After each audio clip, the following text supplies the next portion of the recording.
The stars have always been patient teachers. They watch civilizations rise from the mud of their birth worlds, reach trembling hands toward the infinite dark, and eventually fade into the same cosmic silence that preceded them. The stars do not mourn. They do not celebrate. They simply burn, indifferent to the dreams and terrors unfolding beneath their ancient light. I have lived long enough to understand this truth. 1,700 cycles I have walked the corridors of power in the Velenari Dominion, serving as diplomat, witness, and reluctant historian to an empire that once believed itself eternal. We charted the movements of galaxies before some species learned to stack stones. We watched younger races discover fire, then fusion, then faster-than-light travel, always from a distance, always with the quiet certainty that we had seen it all before. We were wrong. My name is Bethari Solanth, ninth voice of the High Conclave, and I am recording this account because someone must. Because when the last of our archives burns, and the final Velenari whispers their death song into the void, the galaxy should know what we learned too late. It should know what humanity taught us. The transport shuddered as we dropped out of hyperspace, and I pressed my secondary hands against the viewport, steadying myself against the sudden deceleration.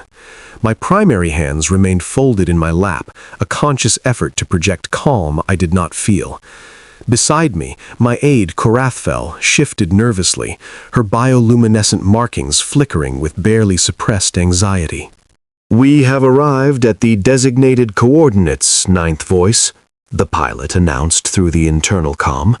"Human border station detected. They are hailing us." I straightened in my seat, forcing my respiratory membranes to maintain their rhythm. Except the transmission. The forward display flickered, and a human face appeared.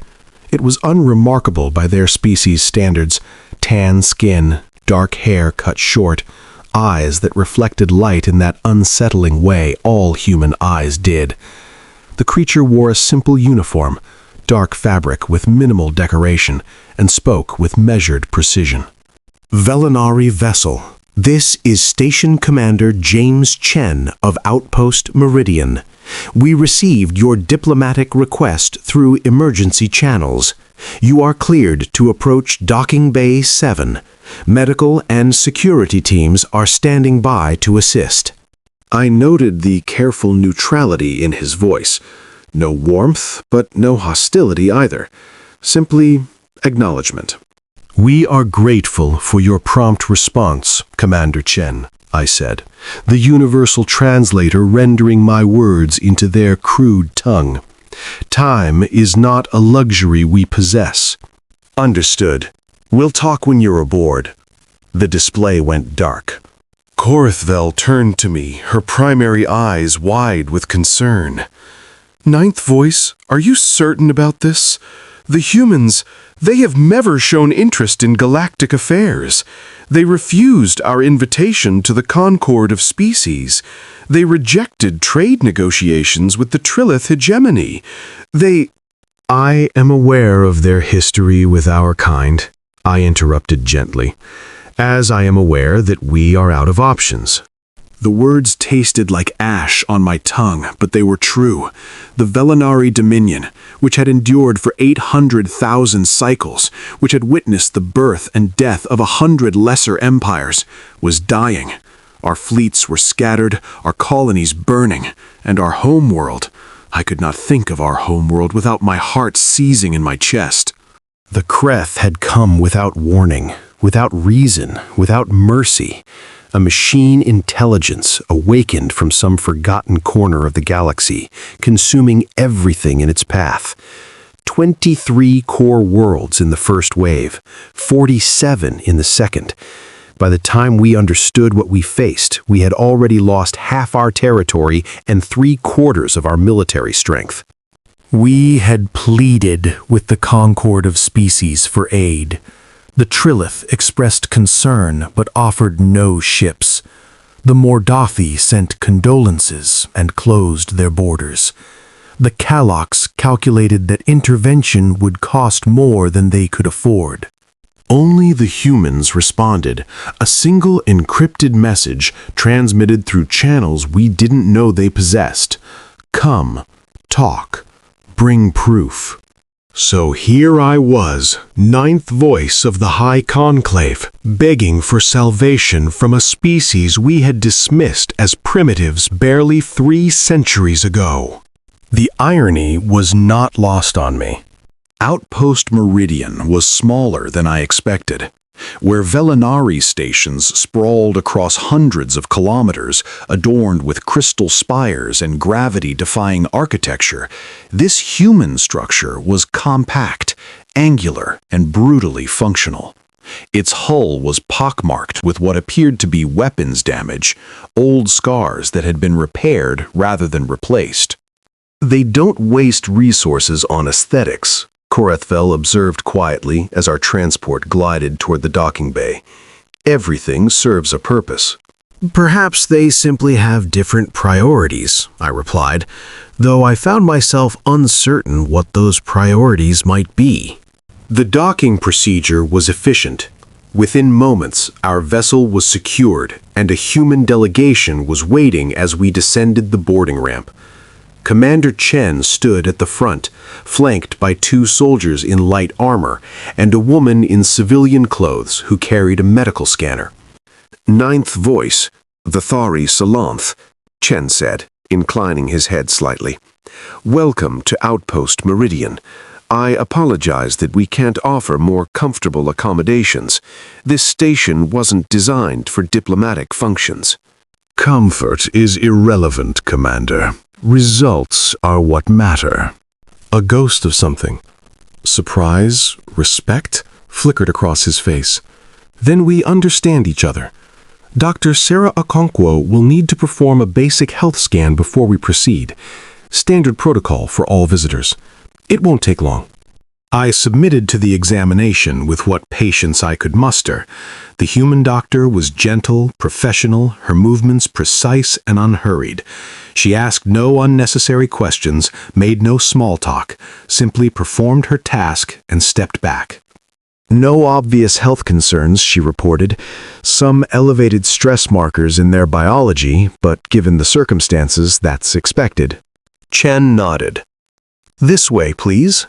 He led us through corridors that were clean but unremarkable. The walls were bare metal, the lighting functional. The few humans we passed offering polite nods but no more. I noticed that every door we approached opened a fraction of a second before we reached it, suggesting a surveillance system of remarkable precision. These humans were watching everything, recording everything, yet doing so with such subtlety that I only caught glimpses of their attention. We arrived at a conference room that was, like everything else on this station, practical rather than impressive. A single table, 6 chairs, a wall display currently showing a map of known space. Chen gestured for us to sit, and I lowered myself into a chair clearly designed for a different anatomy. It creaked beneath my weight, but held. Before we begin, Chen said, taking his own seat across from me, I need to ask a question that may seem strange. Proceed. Why us? I hesitated. The question was disarmingly simple, yet I found myself without an easy answer.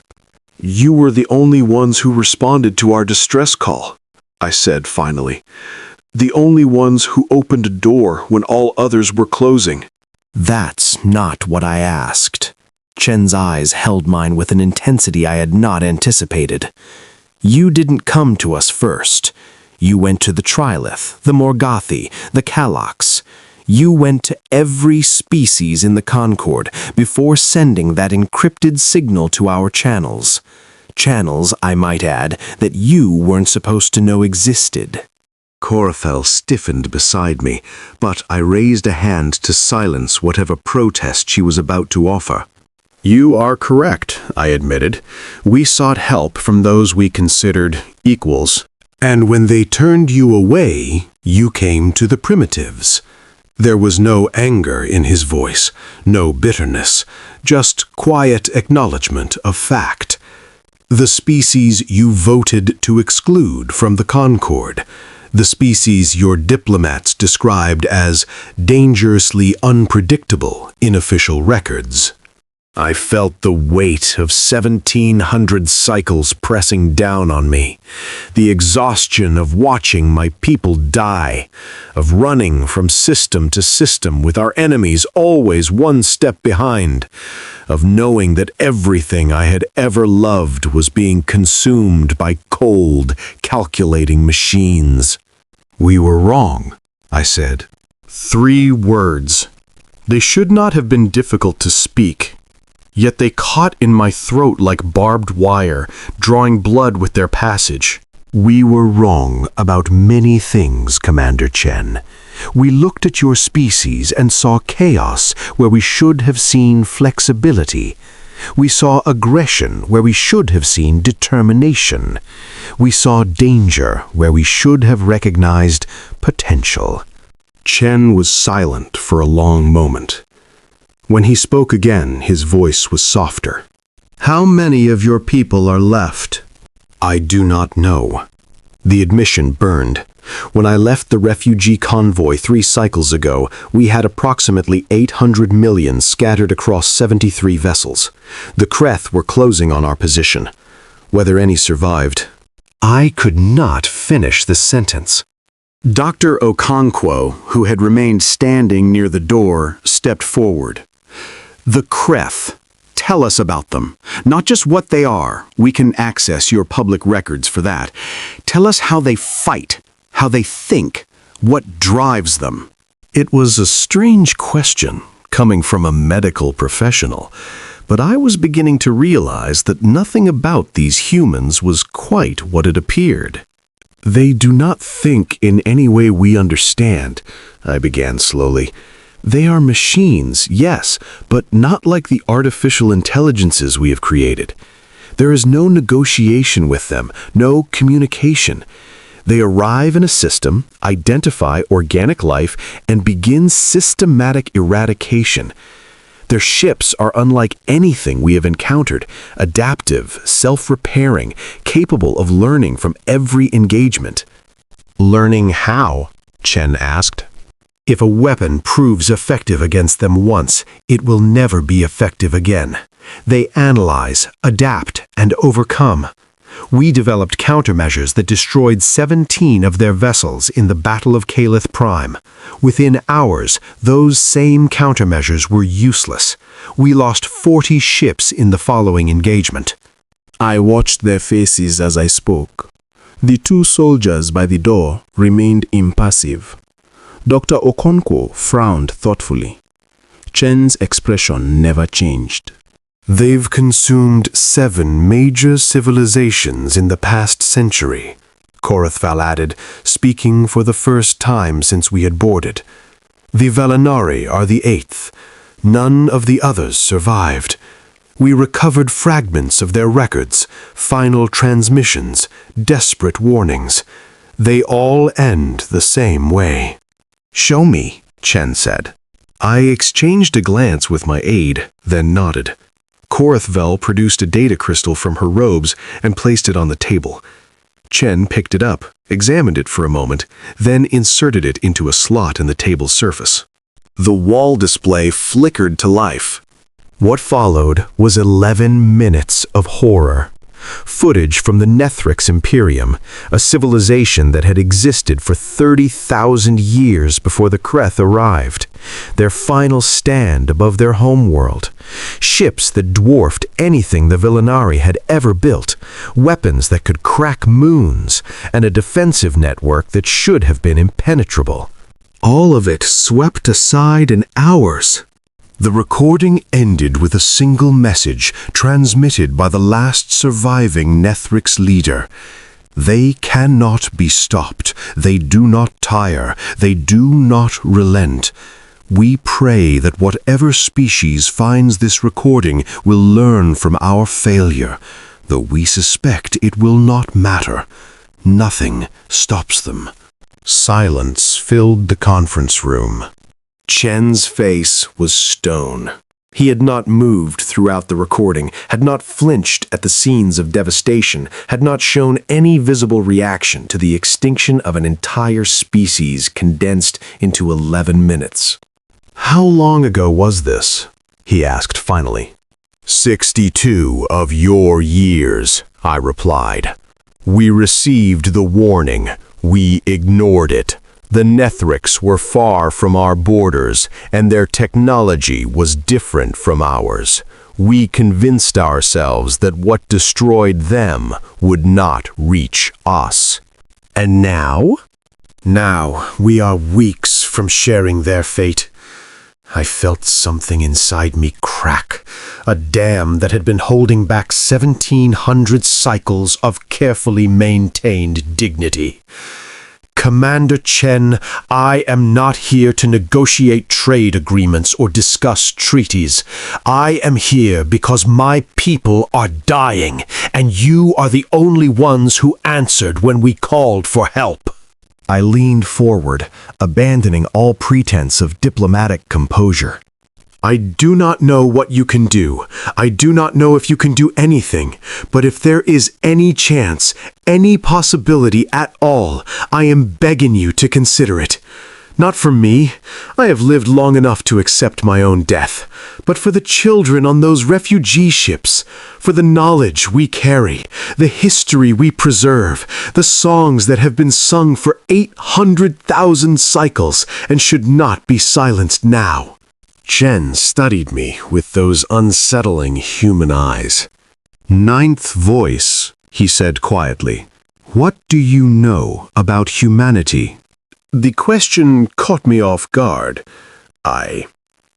"We know you are a young species, approximately 300 years since you achieved interstellar travel. You keep to your own space, rarely engage with the broader galactic community, and have been consistently underestimated by every civilization that has attempted to assess your capabilities." "Underestimated how?" I hesitated. "Your technology is unconventional. When our scouts observed your early colonies, they noted significant inconsistencies in your development. Your weapons were more advanced than your defensive systems. Your medical technology was primitive compared to your computing capabilities.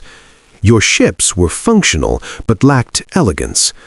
Our analysts concluded that you were a fragmented species, developing unevenly due to internal conflicts." "And now?" "Now I am beginning to suspect that our analysts were wrong." For the first time since we had met, Chen smiled. It was a small expression, barely visible, but it transformed his face in ways I did not expect. There was warmth there, yes, but also something else. Something that made my respiratory membranes flutter with instinctive unease. "Ninth voice, may I share something with you?" I nodded. Chen stood and walked to the wall display. He touched a panel, and the image of the Nethrix's destruction was replaced by something new. A world, blue and white and green, achingly beautiful against the darkness of space. "This is Earth," he said, "our home world. Everything humanity is, everything we have become, started here." I studied the image. A standard terrestrial planet, slightly smaller than the Velinari homeworld, orbiting a yellow main sequence star. Nothing remarkable. "It's a dangerous world," Chen continued. "Earthquakes, volcanoes, hurricanes, floods, ice ages, mass extinctions. In the 4 billion years of its existence, Earth has tried to kill everything living on its surface multiple times. And yet life persisted, adapted, evolved." He touched the panel again, and the image shifted to show a creature I did not recognize. small, furry, with large eyes and tiny hands. This was our ancestor, 65 million years ago. The universe dropped an asteroid on our planet, wiped out the dominant species, and gave these little creatures a chance to crawl out of their hiding places and start again. Another image, this one showed early humans, primitive beings with crude tools, huddled around a fire while ice and snow swirled around them. This was us, 20,000 years ago. The planet was frozen. Our food sources were dying. Stronger, faster predators hunted us in the night. By any reasonable measure, we should have gone extinct. But you did not, I said slowly. No, we did not. Chen turned to face me. Do you know what we learned during those centuries of struggle, Ninth Voice? What lesson was carved into our bones before we ever reached for the stars? I said nothing. I was not certain I wanted to hear the answer. We learned that the universe is hostile. We learned that survival is not guaranteed, that it must be fought for with everything you have. And we learned that when something threatens our existence, we do not negotiate. We do not flee. We adapt. We overcome. And we endure. He returned to his seat, his movements unhurried. The reason we rejected the concord of species wasn't arrogance, Ninth Voice.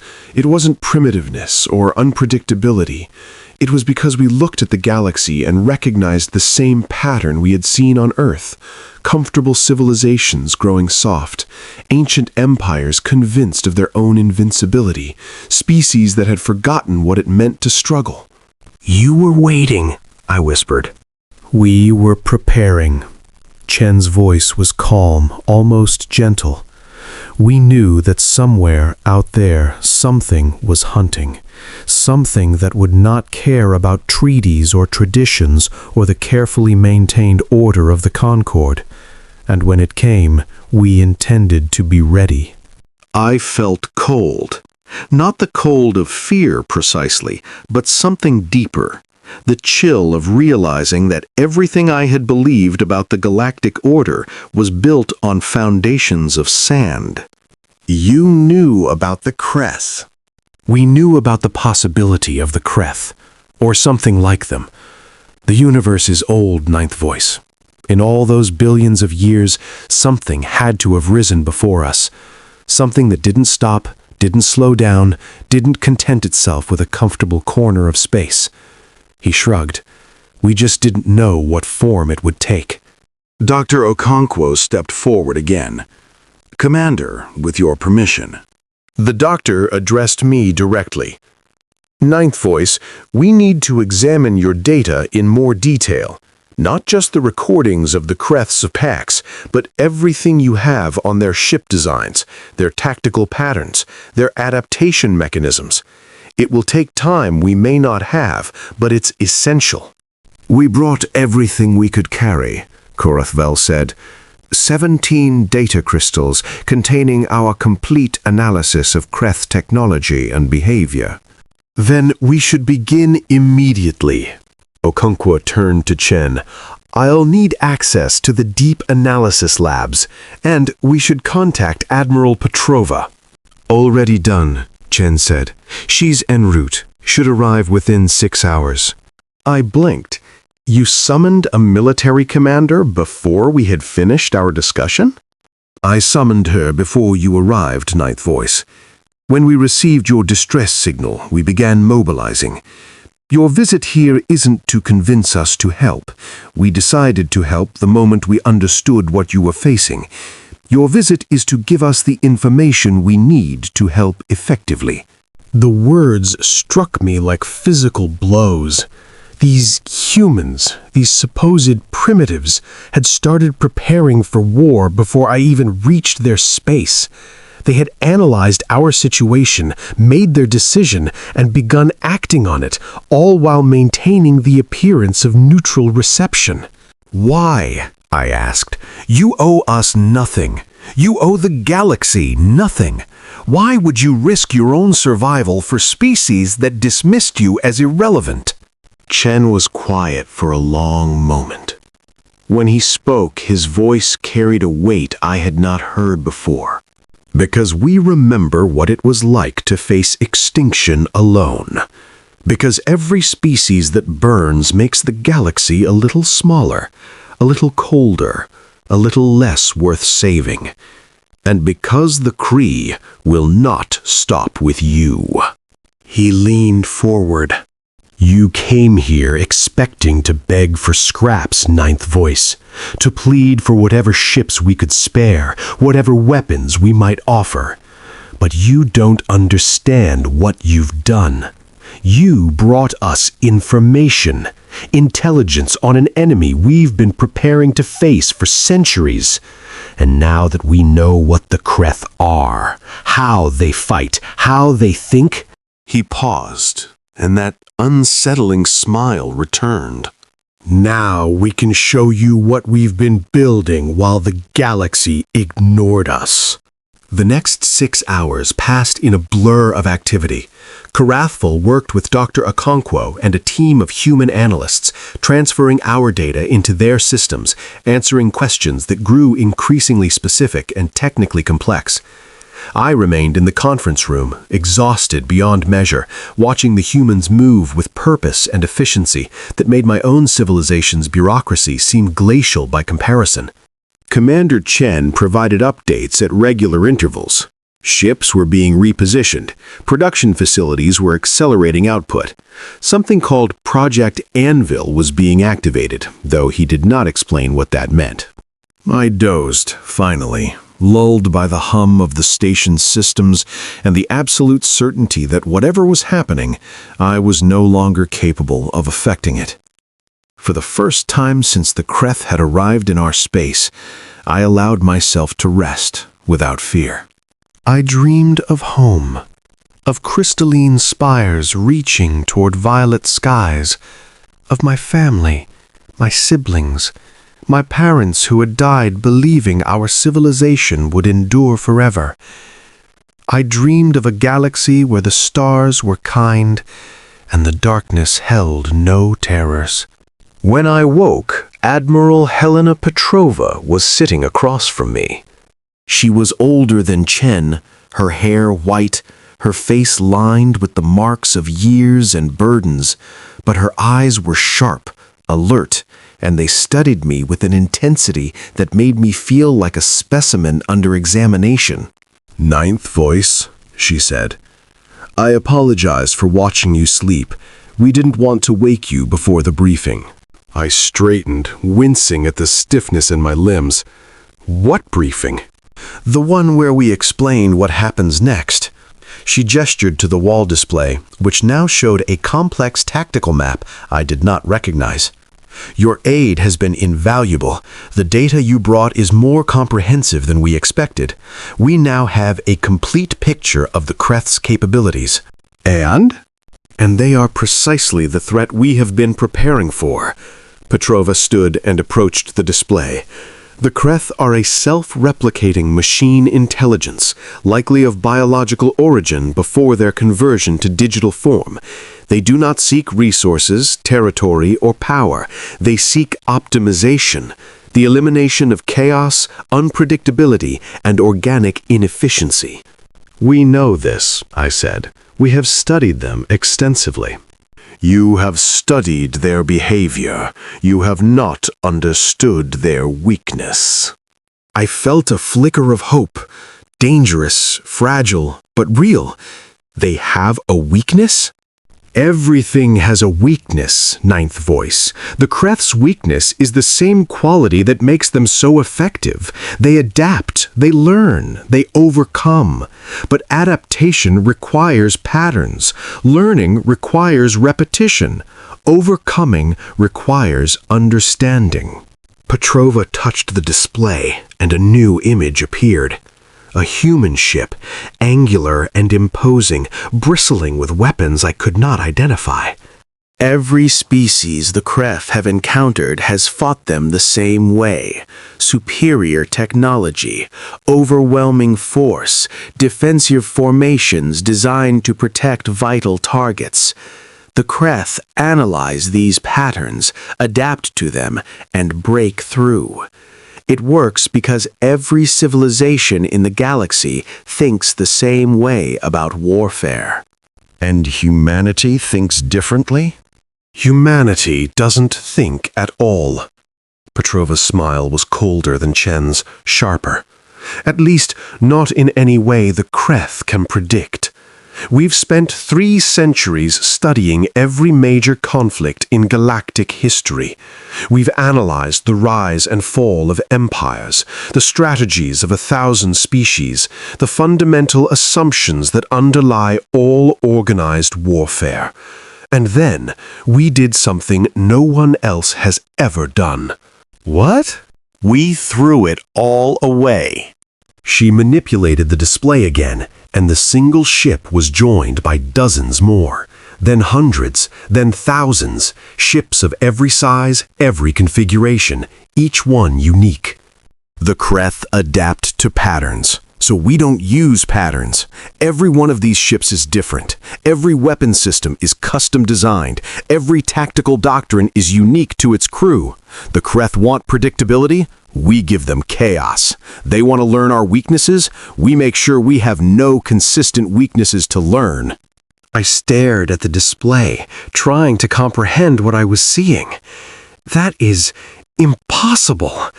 The logistics alone would be impossible for any other species.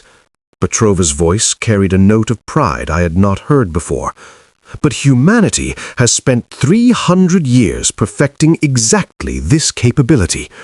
Distributed manufacturing, adaptive design protocols, training systems that emphasize improvisation over doctrine. Every single one of our soldiers, every pilot, every engineer is trained to think independently, to innovate, to never do the same thing twice. The Kreth will not know what to expect, I said slowly, understanding dawning. They cannot adapt to randomness. Not randomness, creativity. There's a difference. Randomness is noise. Creativity is purposeful unpredictability. Petrova returned to her seat. The Kreth have faced defensive walls, coordinated fleets, predetermined battle plans. They have never faced an enemy that reinvents itself with every engagement. I thought of the recordings I had shown Commander Chen, the Nethrix with their perfect formations and overwhelming firepower, the Velinari with our ancient strategies and time-tested tactics.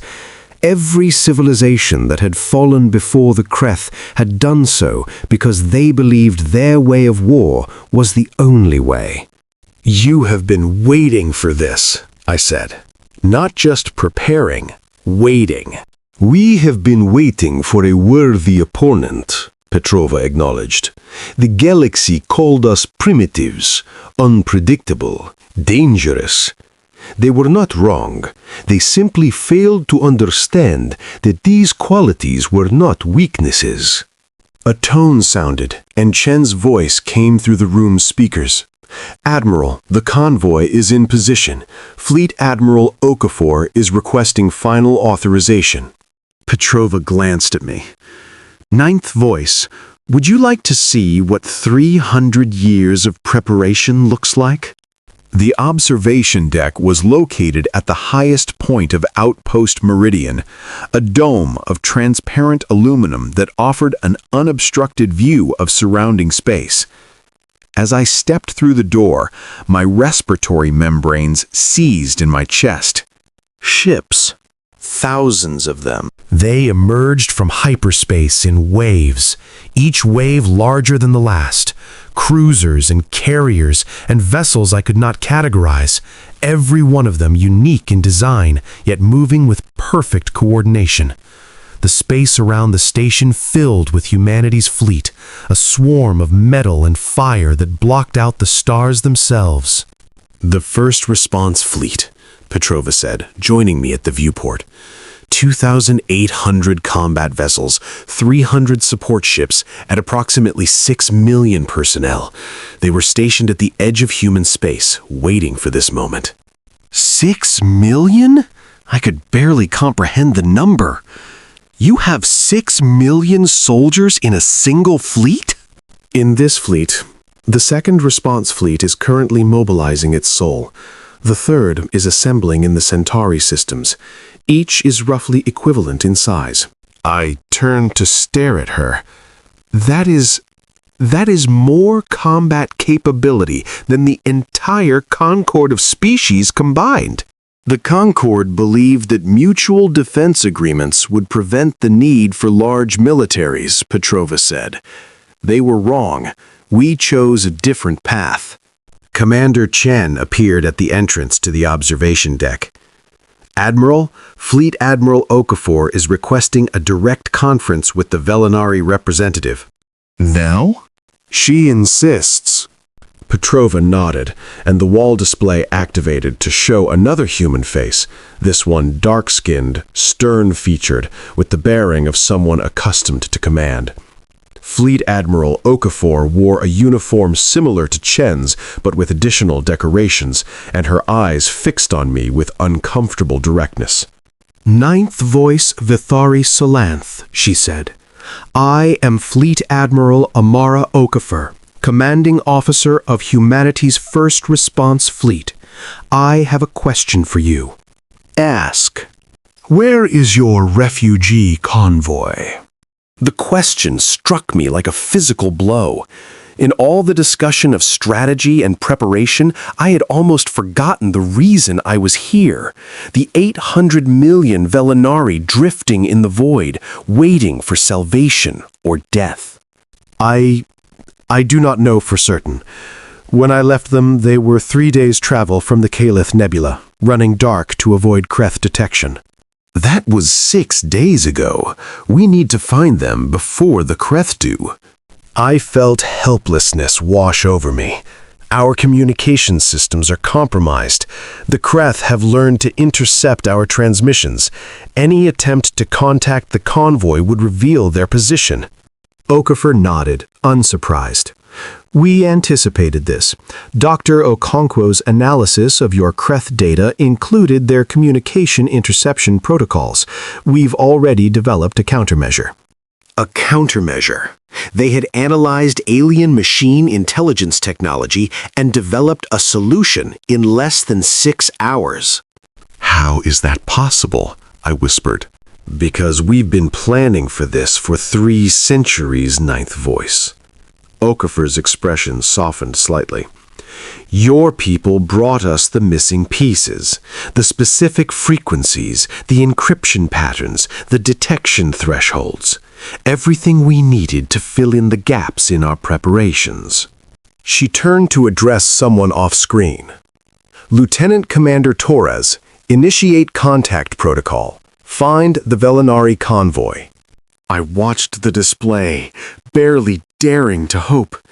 For 6 days, I had imagined the worst.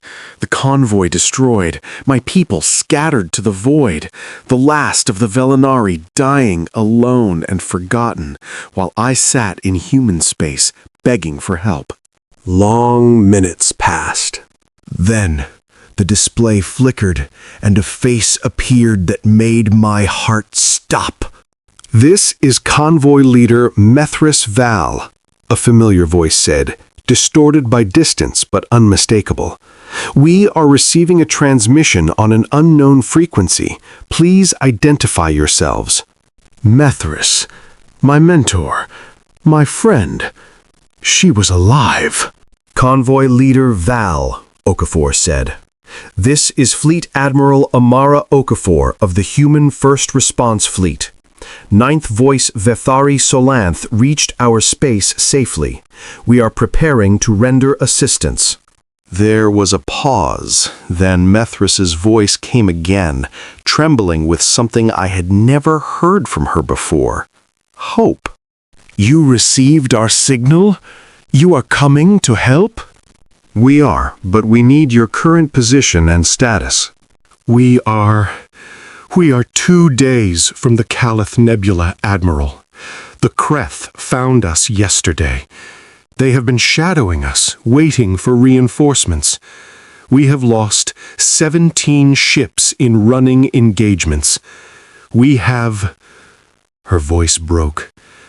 We have 423 million survivors remaining. 423 million. Nearly half the convoy gone. I closed my eyes, grief and guilt washing over me in equal measure. I had left them. I had run to seek help while they died. Convoy leader, Okafor said, her voice calm and sure. Hold your position. We are coming. ETA 31 hours. Can you survive that long? I do not know. The Kreth have been cautious, but their reinforcements...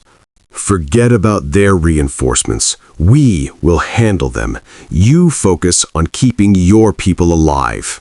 Is that understood? Another pause. When Methris spoke again, her voice was steadier. It is understood, Admiral. We will hold. The transmission ended, and Okafor turned her attention back to me. Ninth voice, I need you to understand something. In 31 hours, we will reach your convoy. When we do, we will engage the Kreth. This will be the first direct conflict between humanity and a hostile machine intelligence. The outcome is uncertain. But you said... I said we have been preparing. I did not say we were guaranteed success.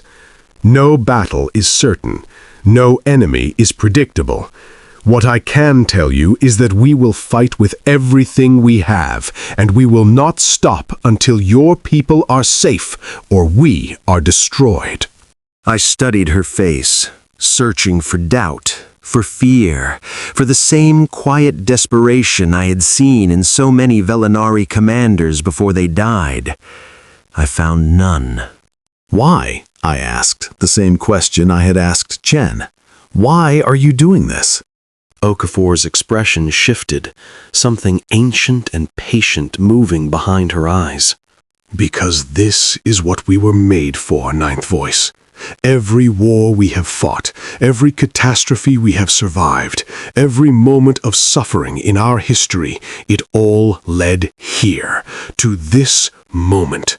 To the chance to prove that we are more than primitives, more than dangerous unpredictables, more than a species to be dismissed and ignored. She leaned forward. The galaxy will learn a new rule today, and the Kreeth will be the first to understand what it means. The journey to the Calith Nebula was the longest 31 hours of my existence. I remained on the observation deck for most of it, watching the human fleet move through hyperspace in formations that shifted constantly, never repeating the same pattern twice. Petrova had explained their doctrine in detail. Every ship operated semi-independently, following mission objectives rather than specific orders, adapting to circumstances in real time. It was chaotic. It was beautiful. It was terrifying. Karathvel joined me after the first 10 hours, her bioluminescent markings dim with exhaustion. The human analysts have completed their assessment, she said quietly. They believe they can defeat the Kreth. Believe? Their probability calculations are unconventional. They do not speak in certainties, only possibilities. That does not inspire confidence. No. Karathvel was silent for a moment. But Ninth Voice, I watched them work. I have served in the High Conclave's strategic division for 200 cycles. I have seen the finest military minds of the Velinari analyze problems, develop solutions, execute plans. These humans are different. How so? They argue constantly. Every analysis is challenged, every assumption questioned, every conclusion tested against alternatives. At first, I thought they were dysfunctional. Then I realized they were doing something we never learned to do. What? Preparing to be wrong? She turned to face me. Our strategists plan for success. Human strategists plan for failure. They assume their first approach will not work and prepare contingencies. They assume their contingencies will fail and prepare alternatives.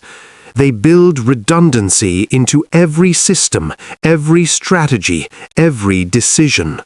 I thought about the Nethrix with their perfect formations, the Villanari with our ancient doctrines. Every civilization that had fallen before the Kreth had placed their faith in a single approach, a single strategy, a single assumption about how the universe worked. The humans assumed nothing. They will win, I said, surprising myself with the conviction in my voice.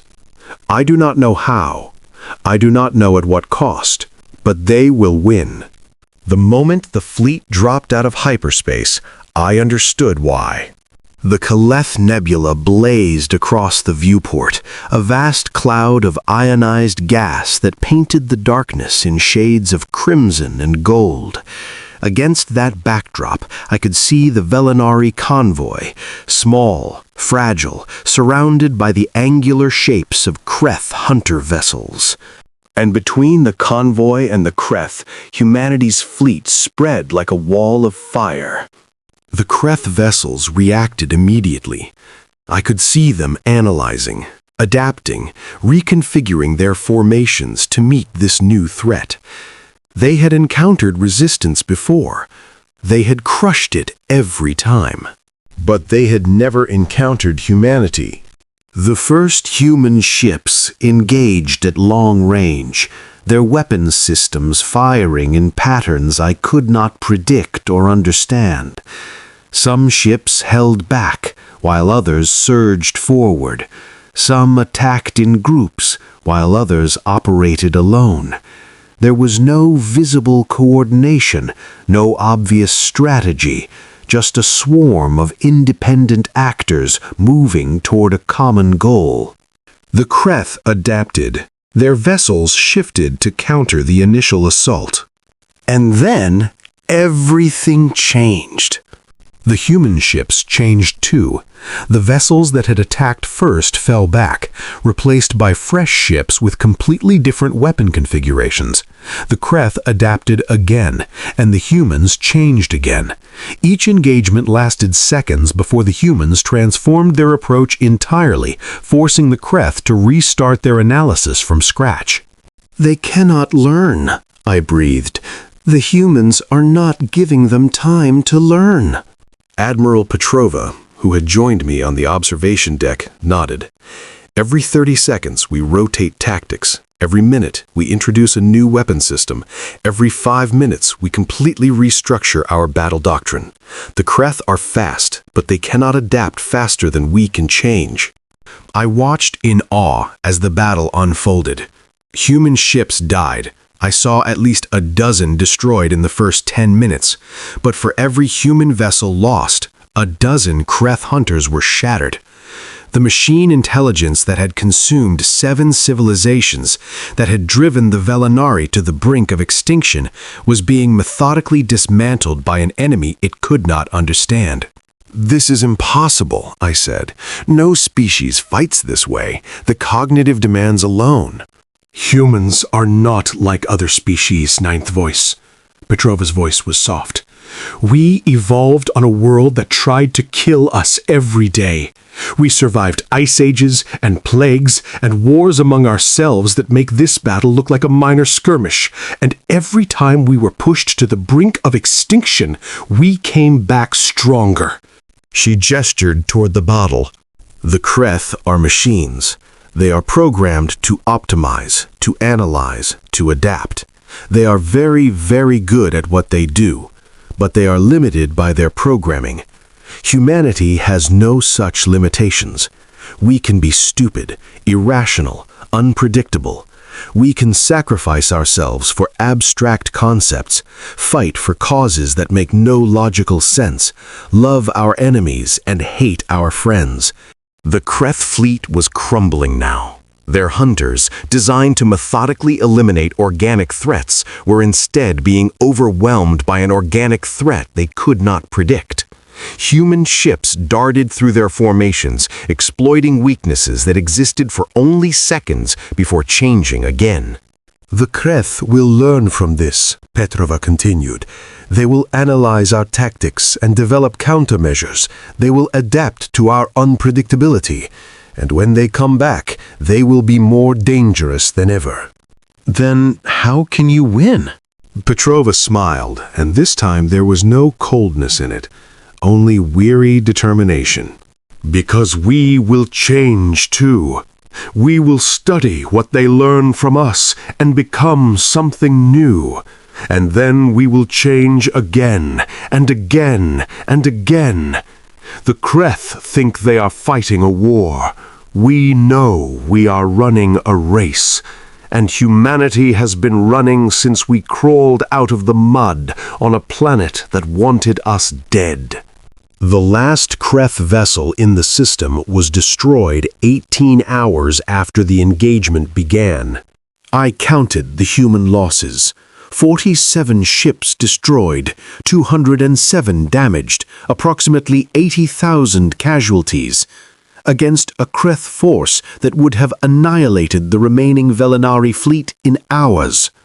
As the human vessels moved to escort the convoy to safe space, I felt something I had not experienced since the Kreth first appeared in our territory. Hope. The weeks that followed were a blur of activity. Human medical ships docked with our refugee vessels, providing care for the wounded and resources for the survivors.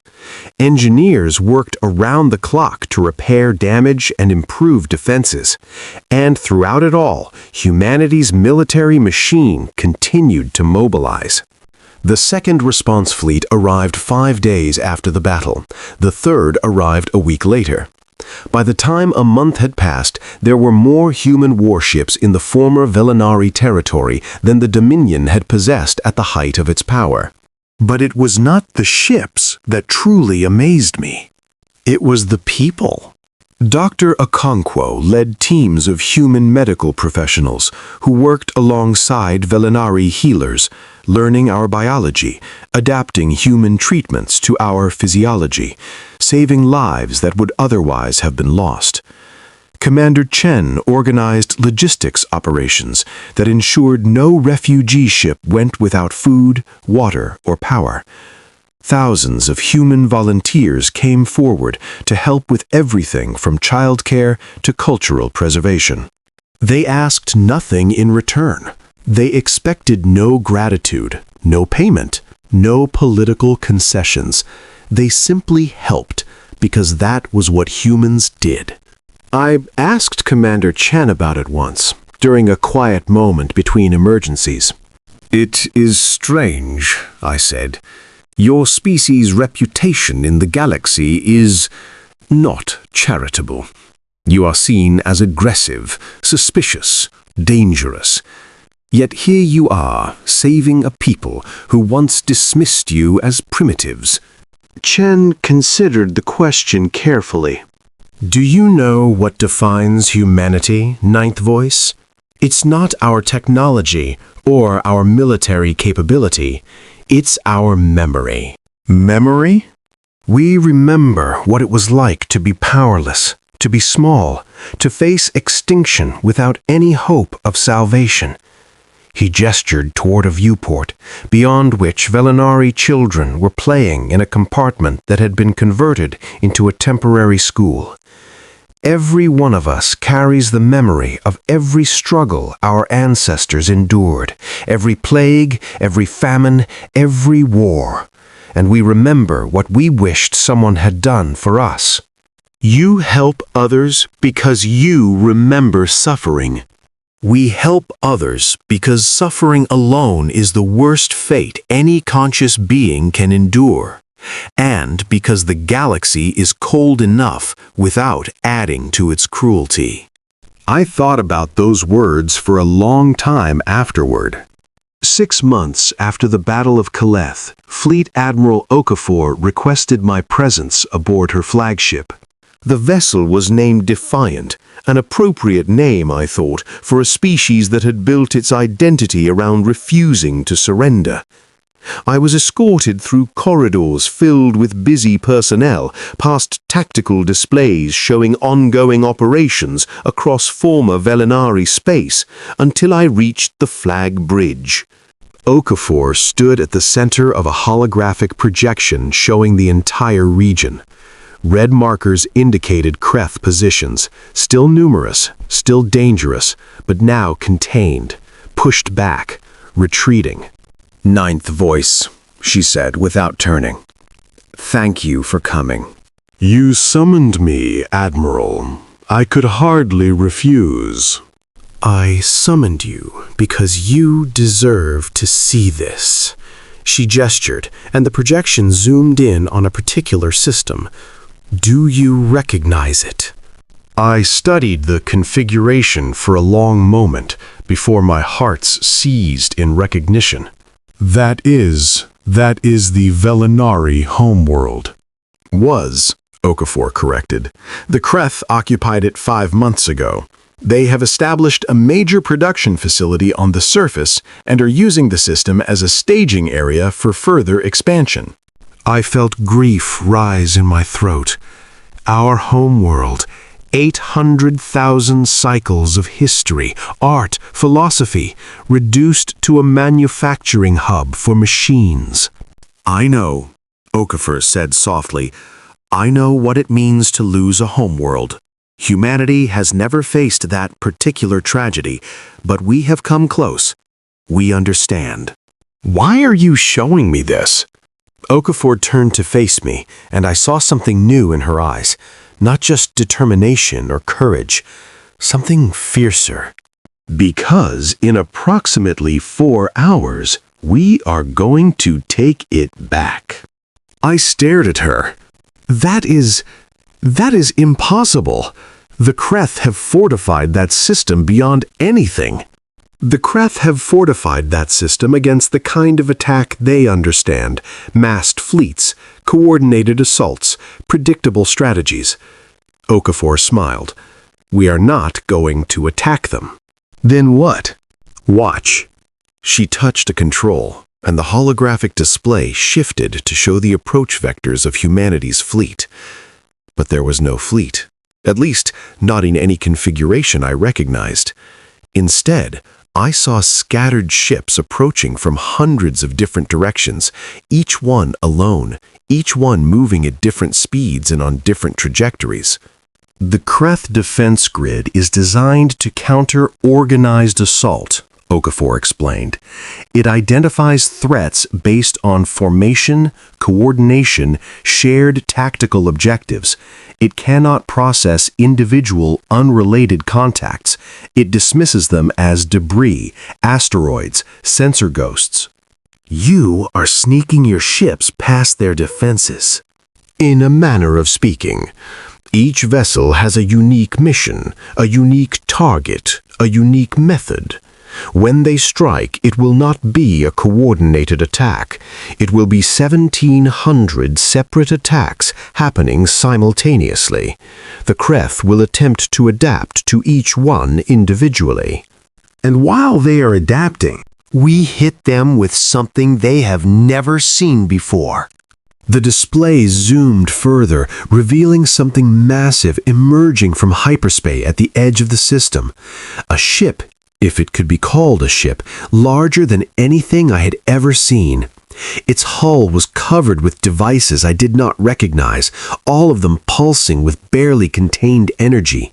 Project Anvil, Okafor said. A weapon designed specifically for this enemy. We have been building it since before your distress signal reached us, based on theoretical projections about the kind of threat we might someday face. What does it do?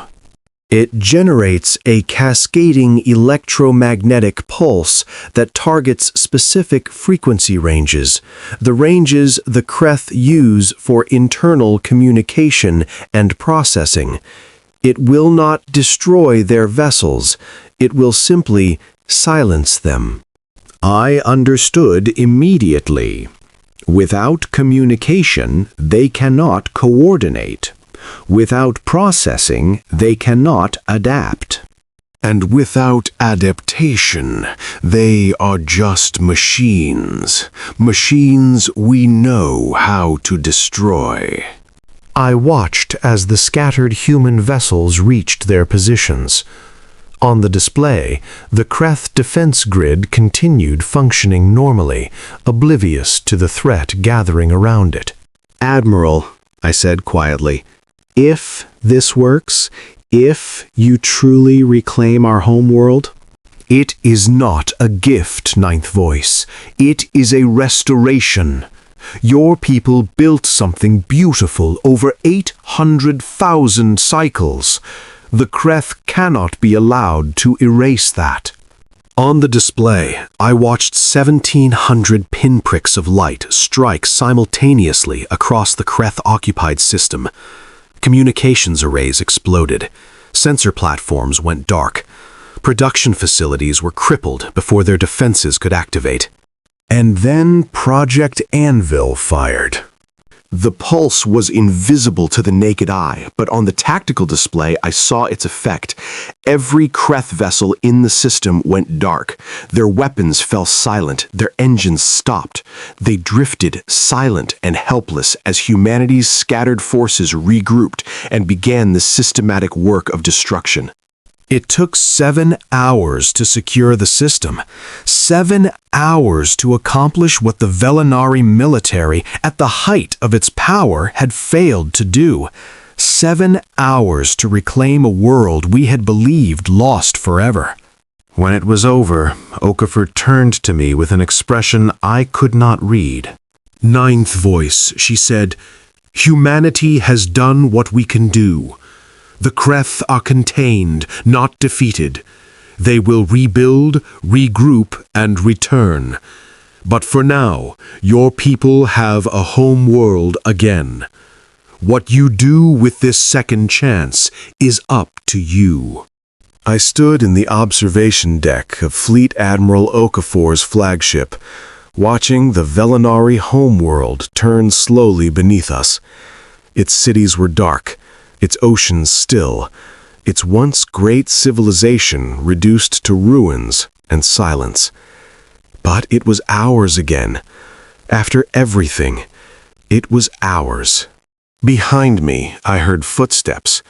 Commander Chen approached and stood beside me, his gaze fixed on the same view.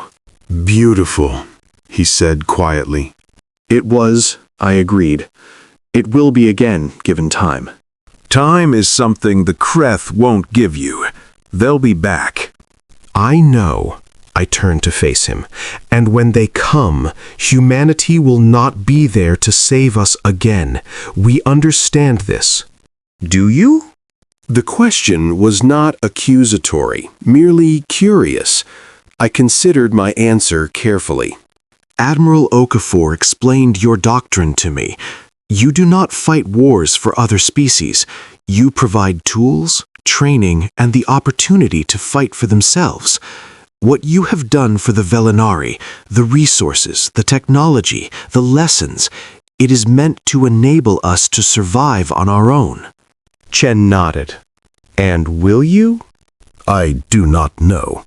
The admission was painful but necessary. "We are an old species, Commander, set in our ways. Change does not come easily to us." "Change doesn't come easily to anyone," he paused. "But you came to us. You admitted you were wrong. You asked for help when your pride screamed at you to die in silence. That tells me your species is capable of more than you believe." I thought about those words, about the journey that had brought me here, the desperation, the humiliation, the fear. and about what I had found on the other side. You asked me once what I knew about humanity, I said. I told you that you were young, isolated, underestimated.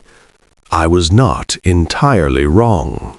But you weren't entirely right either. No, I turned back to the viewport. You are young, but you are not naive. You are isolated, but by choice. And you are underestimated because no one bothered to look past the surface. And now that you have looked, I considered the question. What had I seen, truly, in my time among humans? Technology, yes, impressive and terrifying. Military capability that would reshape the galactic balance of power, but those were just manifestations of something deeper. I had seen Dr. Okonkwo working through the night to save Velanari children she had never met.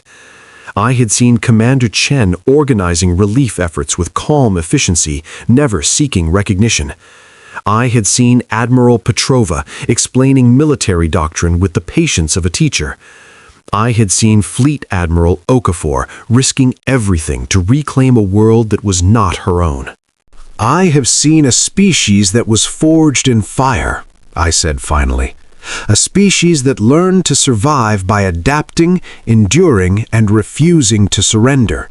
A species that remembers its own suffering and chooses to help others rather than inflict the same pain. That's generous of you. It is truthful, and it is what I will tell the High Conclave when I return. What I will tell the Concord of Species if they will listen. Chen was quiet for a long moment. The Concord may not want to hear it, he said. They are comfortable with the idea of humanity as dangerous primitives. It justifies keeping us at arm's length. Then they are fools, and they will learn the truth eventually. I straightened, feeling a resolve I had not known I possessed. The galaxy will learn. One way or another, the galaxy will learn what humanity truly is. And what is that? I looked at him, at this representative of a species that had risen from the mud of a hostile world, reached for the stars, and built something extraordinary in the cold darkness between them. You are what happens when evolution decides that survival is not enough, I said. When a species is pushed to its limits and refuses to break. When suffering becomes strength and struggle becomes purpose. I gestured toward the fleet visible beyond the viewport. Thousands of ships, millions of crew, a military machine that had appeared seemingly from nowhere to challenge a threat the entire galaxy had feared. You are the answer to a question no one wanted to ask. What happens when the galaxy ignores something it should have respected? Chen smiled, a genuine expression, warm and slightly weary. Be careful, Ninth Voice. You're starting to sound like one of our philosophers. Perhaps I have learned something from your species after all. We stood together in comfortable silence, watching the homeworld of my people turn beneath the light of a foreign star. Behind us, the human fleet maintained its vigilant patrol. Around us, the galaxy continued its ancient dance of birth and death and renewal. But something had changed. The Kreth were still out there, rebuilding, adapting, preparing for their next assault. The Concord of Species was still paralyzed by ancient prejudices and comfortable assumptions. The balance of power that had defined galactic politics for millennia was shifting in ways that no one could predict. And at the center of all of it, quiet and patient and utterly implacable, humanity waited. They had not asked for this role. They had not sought power or recognition or the burden of galactic defense. They had simply prepared, as they always had, for the day when something would threaten their survival. And when that day came, they had responded with everything they had. Now the galaxy knew. Now the Kreth knew. Now everyone who had dismissed humanity as primitive, dangerous, or irrelevant understood the truth that had been hiding in plain sight for 3 centuries. There was a new rule in the galaxy, a simple rule, but one that would reshape the course of history for eons to come. Never provoke humans. I recorded this account 17 cycles after the reclamation of the Velinari homeworld. Much has changed since then. The Kreth returned, as Admiral Okafor predicted, but they found a galaxy that had learned to fight them. Human advisors trained military forces across 100 species. Human technology was shared, adapted, improved. Human doctrine spread through the concord of species like fire through dry grass. And humanity itself remained what it had always been: quiet, patient, vigilant. They did not seek empire or dominion. They did not demand gratitude or obedience. They simply stood watch, ready to respond when the next threat emerged. Some species still distrust them. Some still whisper about the danger of allowing such an unpredictable race to influence galactic affairs. Some still believe that humanity's kindness is a mask for darker intentions. They are fools. I know this because I have seen what lies beneath humanity's surface.